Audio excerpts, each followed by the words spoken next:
안녕하세요. 천국의 언어 샘 마리아입니다. 작년 겨울의 화초들이 모두 말라 죽은 것처럼 화분들이 다 빈 화분이 되어 있었고 작은 항아리에 수경 재배를 하는 화초까지 죽었으며 작은 바위에 기대어 잎을 내던 돌 단풍도 추위를 견디지 못하고 말라 죽은 것처럼 보였습니다. 그러나 계절의 흐름을 그 어느 것도 막을 수 없듯 봄이 우리 곁에 왔는데 죽은 것만 같았던 빈 화분에 화초들이 올라와 있고 돌단풍도 빼꼼 고개를 내밀었습니다. 하나님이 우리에게 종교와 성경을 주신 이유는 마치 죽은 것만 같던 우리 영혼에 봄 같던 생명의 기운을 주기 위해서가 아닌가 잠깐 생각해 보았습니다. 오늘은 욥기서 16장부터 세 번째 이야기 시작하겠습니다. 욥기 16장은 대만 사람 엘리바스의 두 번째 말에 욥의 대답입니다. 엘리바스 역시 많은 말들을 하였으나 결론은 욥을 질책하는 말이었기에 욥은 자신을 위한다는 말들이 자신을 번뇌하게만 할 뿐이라 말하며 자신의 기도는 정결하다고 말합니다. 또한 땅에게 자기 피를 가리지 말아달라고 하며 자신의 증인은 하늘에 계신다는 말을 합니다. 17장에서는 주께서 그들의 마음을 가리워 깨닫지 못하게 하셨다는 말도 하는데 이처럼 누구라도 하나님께서 때가 되어 허락하지 않으시면 하나님의 뜻을 깨달을 수 없는 것이고 하나님께서 가리웠던 것을 제하여 주실 때에만 성경을 아는 것도 가능하다는 것을 알 수 있습니다.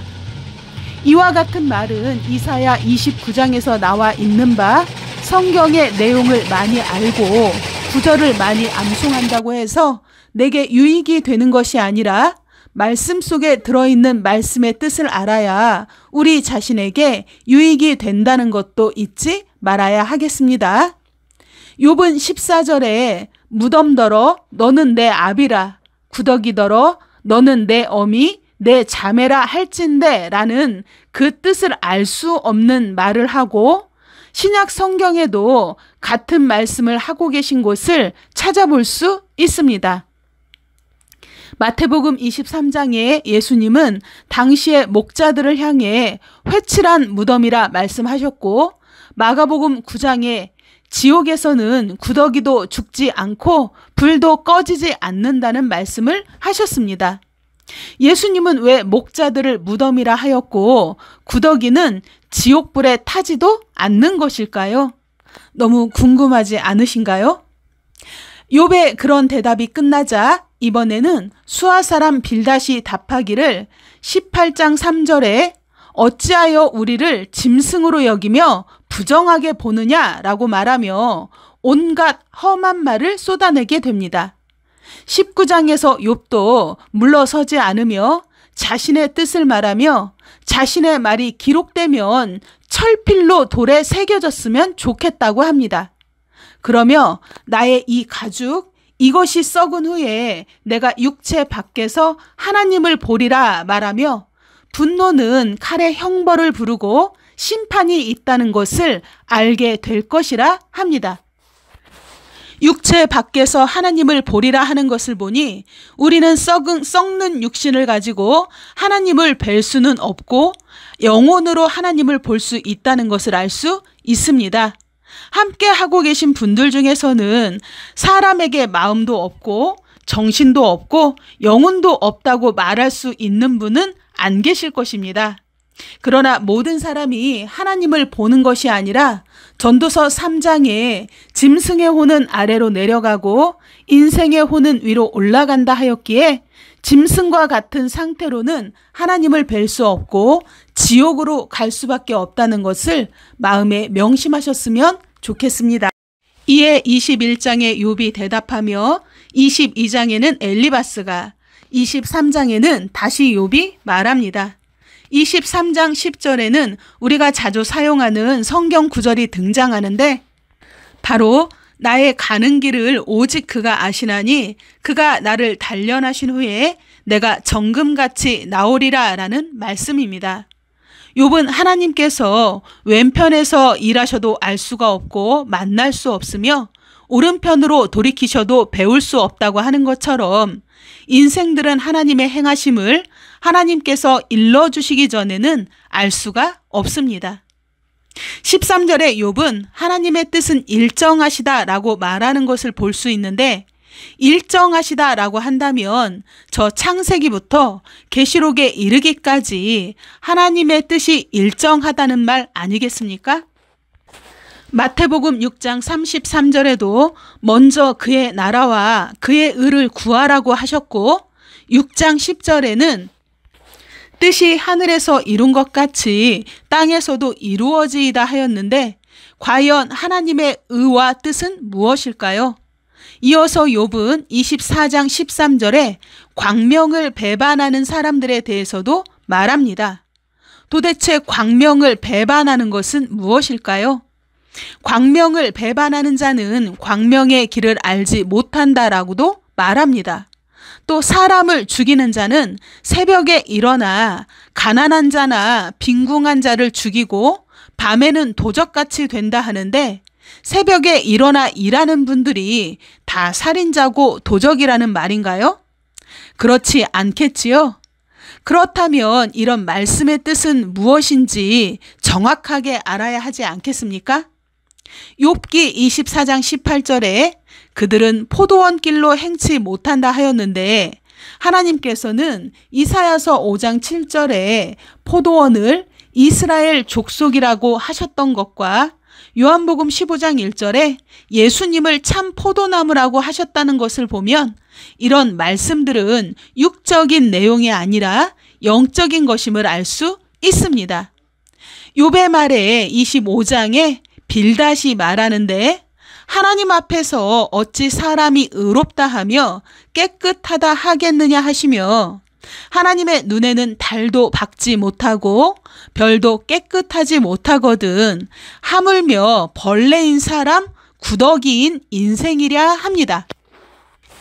이에 욥은 26장에 하나님 앞에서는 음부도 다 드러나고 멸망의 웅덩이도 가릴 수 없으며, 하나님께서는 북편 하늘을 허공에 펴시며 땅을 공간에 다시며 물을 빽빽한 구름에 싸시나 그 밑에 구름이 찢어지지 않고 수면에 경계를 그으셨으며 하나님의 손으로 날랜 뱀을 찌르시나니, 이런 것은 그 행사의 시작이니 누가 능히 측량할 수 있으랴 합니다. 또한 욥기 27장부터는 욥이 비사를 들어 말합니다. 자신이 죽기 전에는 자신의 순전함을 버리지 않겠고, 악인들은 산업을 얻고 자손들이 번성하고 재물을 쌓아도 모든 것이 의인에게 돌아갈 것은 하나님이 악인을 아끼지 아니할 것이기 때문이라고 말합니다. 또한 28장 5절에 지면은 식물을 내나 지하는 불로 뒤집는 것 같고 라는 말을 하며, 지혜와 명철은 어디서 얻을 것인가 합니다. 지혜의 값을 측량할 수 없고 모든 생물의 눈에 숨겨졌으나 오직 하나님만 그 길을 깨달으시며 있는 곳을 아신다고 말합니다.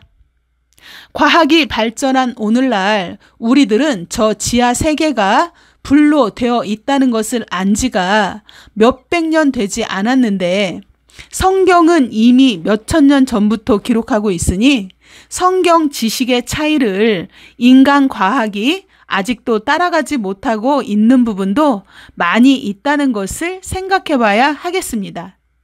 사람은 떡 하나를 또 다른 떡으로 만들 수 없지만, 예수님은 보리떡 5개와 물고기 2마리로 5,000명을 먹이고도 남겼다는 기록이 있으니 과학이 어찌 창조주를 따라갈 수 있겠습니까?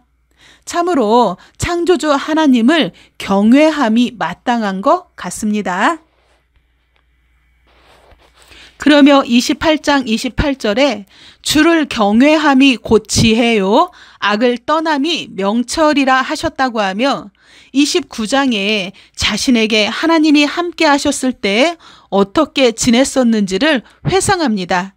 그러나 지금의 처지는 그와 같지 않다는 것을 30장에 이어 말합니다. 미련하고 비천한 자의 자식들이 고토에서 쫓겨나 자신을 조롱하고 있다고 말하며 자신의 복이 구름처럼 지나갔다고 하며 자신에게 괴로움과 환난이 임한 것이라 말합니다.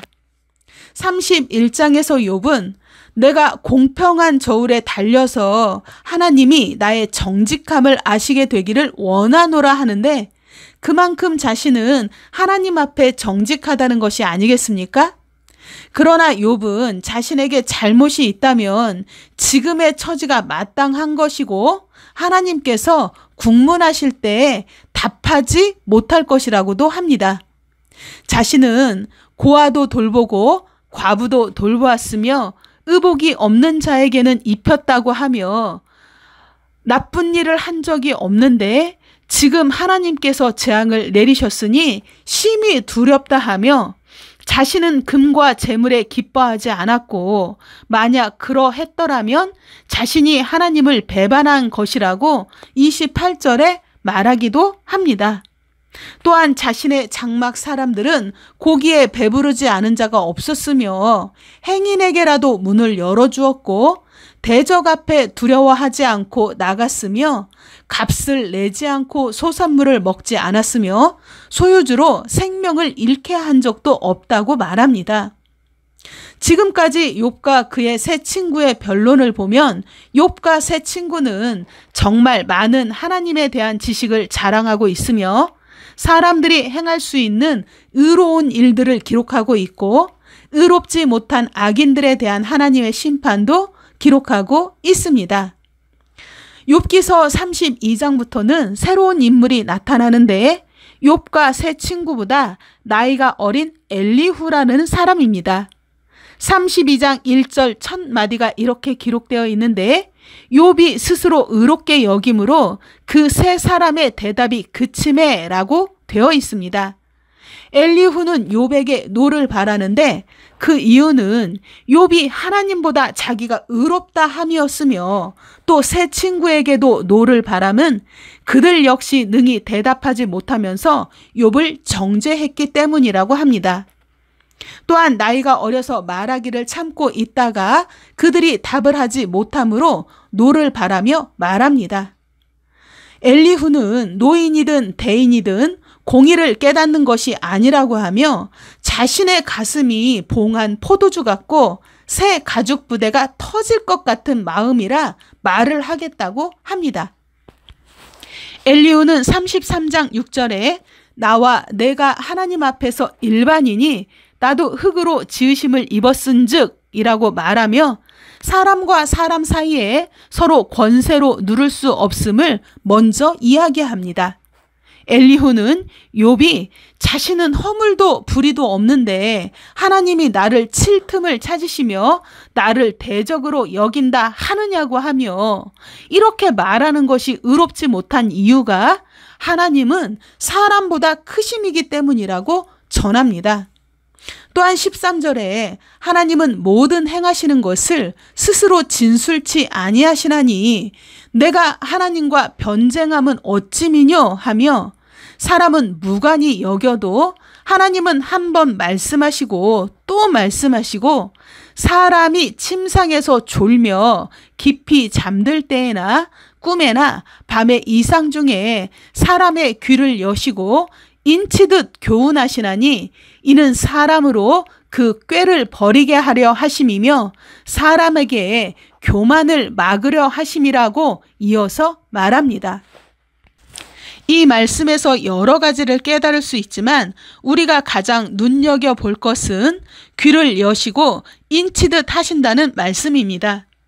요한복음 3장 33절에는 위로부터 오시는 자의 증거를 받은 자를 하나님은 참되시다 하여 인쳤다라는 말씀이 나오고 계시록 7장에는 살아계신 하나님의 인이 나오며 입맞은 하나님의 종들이 14만 4천 명이라고 기록되어 있습니다. 이로 보아 분명하게 어떤 말씀을 귀로 듣고 입맞아야 하는 일들이 있어야 하는 것이 아니겠습니까? 더구나 계시록이 이루어지는 오늘날에는 들어야 하는 말씀이 어떤 말씀인지 호기심을 가지고 궁금해하시면 좋겠습니다. 엘리후는 그렇게 인치는 이유가 교만하여 그 사람의 혼으로 구덩이에 빠지지 않게 하시려는 것이며 칼에 멸망치 않게 하려는 것이라고 말하며, 사람이 병상의 고통과 수심의 징계를 받는 이유는 그의 마음은 식물을 싫어하고 그의 혼은 별미를 싫어하며 그의 살은 파리하여 보이지 아니하고 보이지 않던 뼈가 드러나서 그의 혼이 구덩이에 그의 생명이 멸하는 자에게 가까워지느니라 라고 말합니다. 마음이 먹는 식물은 무엇이며 혼의 별미는 무엇일까요? 이것을 먹지 못하면 지옥 구덩이에 빠진다 하시는 것인데, 아무 성경 구절이나 펴서 읽으면 마음의 식물이 되는 것이며 혼의 별미가 될 수 있겠습니까? 그렇지 않겠지요? 또한 별미라고 한다면 늘 먹던 음식이 아님을 알 수 있고 어쩌다 한번 먹는 별식이 아니겠습니까? 그러니 마음의 양식인 하나님의 말씀 또한 늘 듣던 말씀이 아닌 무엇인가 다른 말씀이 되는 것임을 알 수 있습니다. 별식 같은 그 말씀은 과연 무엇일까요?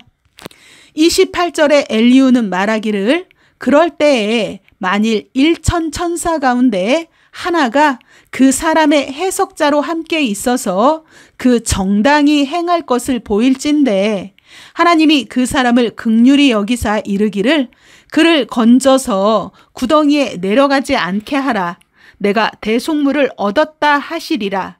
그런즉 그 살이 어린 아이보다 연하여져서 소년 때를 회복할 것이요, 그는 하나님께 기도함으로 하나님이 은혜를 베푸사 그로 자기의 얼굴을 즐거이 보게 하시고 사람에게 그 의를 회복시키시느니라 말합니다.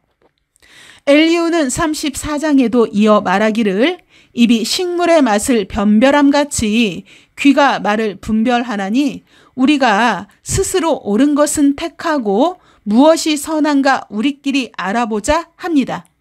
이 말씀은 누가복음 12장 54절 이하에 예수님께서 기상은 잘 분변하면서 시대는 어찌하여 분변치 못하느냐 책망하신 후에 한 말씀이기도 한데, 어찌하여 옳은 것을 스스로 판단치 아니하느냐 하셨던 말씀입니다.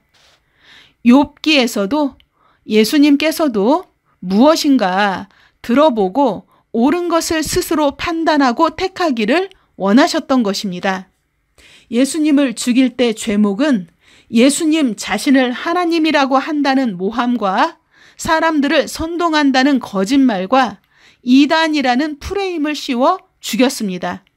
그러나 진실은 예수님을 이단이라고 몰아세운 그들이 사단에게 쓰임받는 거짓 목자였다는 것이 시간이 지나 밝혀졌고, 하나님의 역사였기에 예수님의 복음은 창대하게 전해졌으며 진실은 오래도록 역사에 남았고 앞으로도 계속될 것입니다. 잠깐의 안락을 위해 주변인들과의 껄끄러운 관계 때문에 진실을 알아보려고 하지 않고 같이 외면하면 언젠가는 더 큰 부끄러움이 자신을 덮을 것이기에 용기를 가지고 무엇이 옳은 것인가 듣고 분별해야 하는 때가 왔으니 꼭 용기 내어서 이메일 주시기를 권면드립니다. 다음 시간까지 해서 욥기서는 마무리됩니다. 정말 많은 뜻과 깊은 뜻이 있지만 다 전해드릴 수 없는 안타까움이 저에게 있다는 것을 아셨으면 좋겠습니다. 황사가 엄청나게 심한 요즘 미세먼지까지 조심하시고 봄 감기도 조심하세요. 여러분, 지금 바로 행복하세요. 저는 여러분이 일정하신 하나님의 뜻을 꼭 알게 되기를 원하는 샘 마리아였습니다.